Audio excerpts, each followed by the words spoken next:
নমস্কাৰ অলংকিতা ষ্ট'ৰ পেজৰ পৰা মই 2 পিছমান মণিপুৰী গোল্ডৰ গহনা দেখাব লৈছোঁ এনেকৈ লকেট চেইন থাকিব এয়া মংগলসূত্ৰৰ নিচিনা হ'ব এছক বহুত ধুনীয়া এইবিলাক আপোনাৰ বহুত দিন লং লাষ্টিং কৰে দেখিছে বহুত ধুনীয়া ধুনীয়া আৰু চেইন কে পিছমান আছে এছক এনেকৈ হ'ব চেইনবিলাক এছক এনেকৈ থাকিব লকেটটো চাওকচোন বহুত মৰম লগা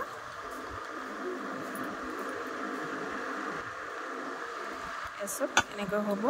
ধৰিব পাৰিছে এছক এইবিলাক লকেট থাকিব বহুত ধুনীয়া চেইনবিলাক এনেকৈ লং হ'ব এছক আৰু এডাল ডাবল চেইন থাকিব এডাল লকেট তেনেকৈ হ'ব আৰু এছক এডাল থাকিব বিছা চেইন বুলি কয় এটা দেখিছে বহুত মৰম লগা এইবিলাক বহুত দিন লাষ্টিং কৰে আপোনালোকে ভালকৈ থ'লে এইবিলাক কমে 4-5 বছৰ যাব আৰু লগতে এছক এনেকুৱা হ'ব ডিজাইনৰ এইবিলাক ডিজাইনৰ থাকিব এনেকুৱা সিম্পল চেইনো পাব এইবিলাক অকমান ডিজাইন লগা চেইন